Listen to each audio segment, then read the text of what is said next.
सर्वांना नमस्कार. तर आज आम्हाला जायचं होतं नाशिकला, कारण आज होता माझ्या भाच्यांचा हळदी-कुंकाचा बाजार. आणि तसंही मला मुलांना ड्रेस पण घ्यायचे होते खास लग्नासाठी, कारण त्यांची खरेदी राहून गेलेली होती. तसं तर दिंडोरीमध्ये आम्ही 2-3 दुकानांमध्ये बघितलं, पण मुलांना काही आवडलेले नव्हते ड्रेस आणि आम्हाला पण काही आवडलेले नव्हते. त्यामुळे मग नाशिकवरूनच ड्रेस घ्यायचं असं ठरलेलं होतं. कारण घरातलं लग्न होतं आणि मुलांची पण काही हौस असते, त्यामुळे मग आम्ही नाशिकला जायचं ठरवलेलं होतं. आणि तसंही आज होता संडे, मुलांनाही सुट्टी होती आणि शुभ्राच्या पप्पांनाही सुट्टी होती. तर त्यामुळे मग आमचं हे प्लॅनिंग ठरलेलं होतं. तर कुठेही बाहेर जाण्याआधी घरातली सर्व कामे आवरून घेतली ना का मग घरामध्ये परत आल्याच्या नंतर फ्रेश वाटतं. तर त्यामुळे मी आमचा नाश्ता वगैरे झाल्याच्या नंतर लगेचच धुणं भांडे फरची वगैरे करून घेतलेलं होतं आणि मग लगेचच तयारी करून आम्ही निघालेलो होतो नाशिकला जाण्यासाठी. तसा तर हळदी-कुंकाचा जो बाजार आहे तो नाशिक रोडला ठेवलेला होता. म्हणजे शिंद्यावरून संगीताताई येणार होत्या आणि त्यांच्या इकडच्या काही बायका, नंदा, काही जावा वगैरे अशा सगळ्या जणी येणार होत्या तिकडनं आणि आम्ही इकडनं 3-4 जणी जाणार होतो. तर आधी मी सुरेखाताईंकडे जाणार होते आणि मग तिथून आम्ही दोघी जणी जाणार होतो. कारण हळदी-कुंकाच्या बाजारामध्ये आमचं काही काम असं शुभ्राच्या पप्पांचं म्हणणं होतं आणि तेही बरोबरच होतं. तर त्यामुळे मग मुलांना आणि ते सुरेखाताईंकडे थांबणार होते आणि तिथून मग आम्ही दोघी जणी येणार होतो असं ठरलेलं होतं. तर रस्त्याने येताना आहे ना छान आम्हाला नर्सरी लागलेली होती. तशा तर 5-6 नर्सरी लागतात, पण ही जी नर्सरी मी दाखवली ती सगळ्यात मोठी नर्सरी आहे आणि त्याच्यामध्ये खूप सारी गुलाबाची फुलांची झाडं पण आहेत आणि खूप छान छान फुलं आहेत. तिथून मी 2-3 झाडं पण आणलेली आहेत. तर इथे आल्यानंतर लगेचच सुरेखाताईंकडे आम्ही आलेलो होतो. आता सुरेखाताई ज्या आहेत त्या राहतात बिल्डिंगमध्ये आणि बिल्डिंगमध्ये जाण्या येण्यासाठी ना लिफ्ट ठेवलेली. तर माझ्या विवानला लिफ्टमध्ये जाणं येणं खूप आवडतं. म्हणजे त्याला असं वेगळं वाटतं, कारण आमच्याकडे लिफ्ट वगैरे असं काही नाही आहे. तर त्याला ते आवडतं. तर सुरेखाताईंकडे आल्याच्यानंतर चहा-पाणी घेतला आम्ही. भाऊंसाठी कपडे घेतलेले होते लग्नासाठी. सुरेखाताईंनी ते दाखवले शुभ्राच्या पप्पांना, कारण शुभ्राच्या पप्पांना पण ड्रेस घ्यायचा होता. म्हणजे त्यांना एक आयडिया येण्यासाठी त्यांनी ते दाखवलेले होते. मग आता भाऊ आणि शुभ्राचे पप्पा असे जाणार होते ड्रेस घेण्यासाठी.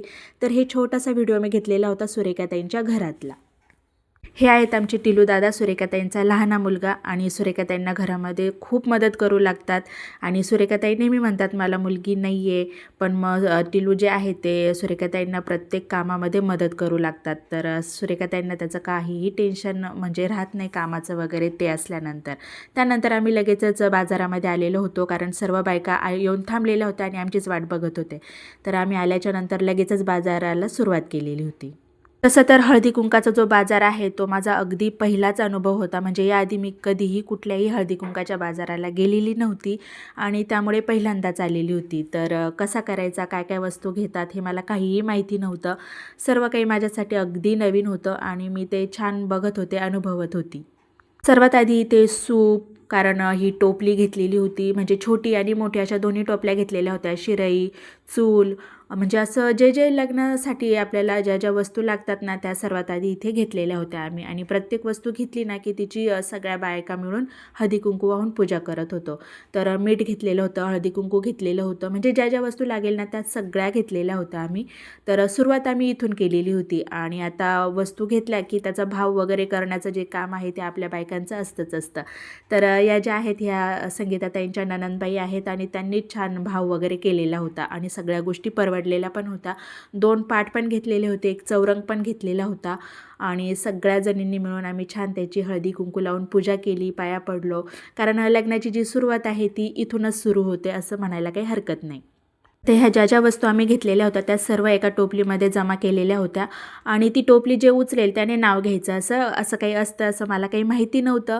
तर मी आधीच हात लावलेला होता, पण मला काही नाव घेणं वगैरे जमलेलं नव्हतं. तर त्यानंतर मग छान नाव वगैरे घेतलं आणि असं असतं ना की ही टोपली किंवा तो माठ वगैरे आपण जो घेतो तर ते माम्यांनीच घ्यायचं असतं. तर एका मामीने पाटी टोपली वगैरे घेतलेली होती आणि त्यानंतर मग आम्ही इथे आलेलो होतो हे माठ घेण्यासाठी.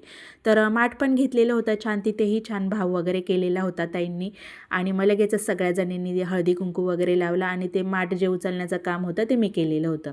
तर असं सगळ्यांनी मिळून वस्तू वाटून घेतलेल्या होत्या. तर पाट आम्ही तिथे घेताना व्यवस्थित बघून घेतलेला नव्हता, तर त्याला थोडीशी चीर पडलेली होती. बरं झालं तिथेच लक्षात आलं.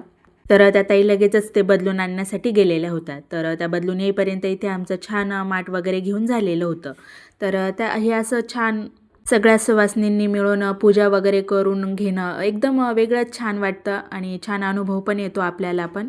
काही गोष्टींची माहिती भेटते. त्यानंतर संगीता त्यांनी सवासनींसाठी ब्लाऊज पीस लागणार होते, तर ते पण घेतलेले होते. एकखट्टी त्यांनी 15-20 घेऊन टाकलेले होते. आणि आणखी काय काय लागेल जसं की हळदी, कुंकू, त्यानंतर जसजशी वस्तू घेत होतो तसतसा हिशोब पण ठेवत होतो. आणि त्यानंतर आलेलो होतो इथे हळदी, कुंकू, सुपारी, बदाम वगैरे ते सर्व घेण्यासाठी. इथे आल्यानंतर आम्ही देवासाठी जे जे साहित्य लागणार होतं ते सर्व घेतलेलं होतं. मेहंदीचे कोन, हळदी, कुंकू, सुपारी, खारीक, हळकुंड, खोबरं, त्यानंतर मीठ, जसं जसं जे जे लागेल ना ते सर्व काही साहित्य आम्ही इथून घेतलेलं होतं. तर घुंगडी, गुलाबजल, नेल पेंट बायकांना लावण्यासाठी, चमकी, देवाचे वस्त्र, असं सगळं साहित्य आम्ही इथून घेतलेलं होतं. आणि सगळ्यांचा हिशोब पण एकाच ठिकाणी केलेला होता. तर सगळ्या जणींनी व्यवस्थित आठवणीने हे सर्व घेतलेलं होतं. तर ह्या ज्या आहेत ह्या संगीताताईंच्या भाची सुना आहेत आणि शांत बसलेल्या होत्या. तसं तर आम्ही ह्या नाशिक रोडच्या बाजारामध्येही पहिल्यांदाच आलेलो होतो, म्हणजे कधी असा अनुभव आलेलाच नव्हता हळदी कुंकाच्या बाजारासाठी. पण आमच्या दृष्टीने आणि ताईंच्या दृष्टीने दोघांनाही सोपं पडेल असा या ठिकाणी बाजार ठेवलेला होता छान. तसं तर सुरेखाताई संगीताताईंपेक्षा मोठ्या आहे, तर त्या तेच विचारत होता की हळदी कुंकू किती घ्यायचं आहे, काय ब्लाऊज पीस किती घ्यायचे आहेत काय.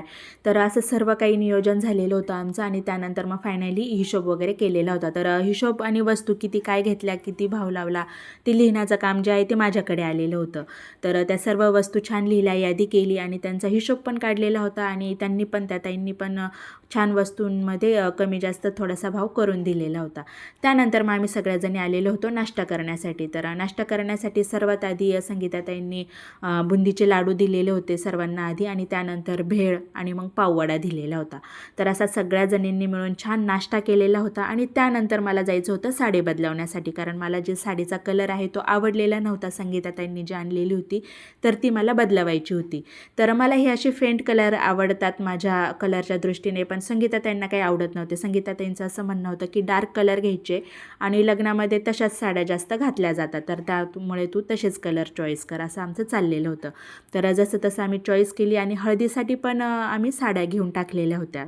तर आम्ही तिघींनी मिळून सारख्याच साड्या घेतलेल्या आहेत हळदीला घालण्यासाठी. आणि मग आम्ही पटकन इथून निघालेलो होतो, कारण मला मुलांनाही ड्रेस घ्यायचे होते. तर शुभ्रासाठी आम्ही ड्रेस बघितले, पण मग तिला इथेही काही आवडलेले नव्हते.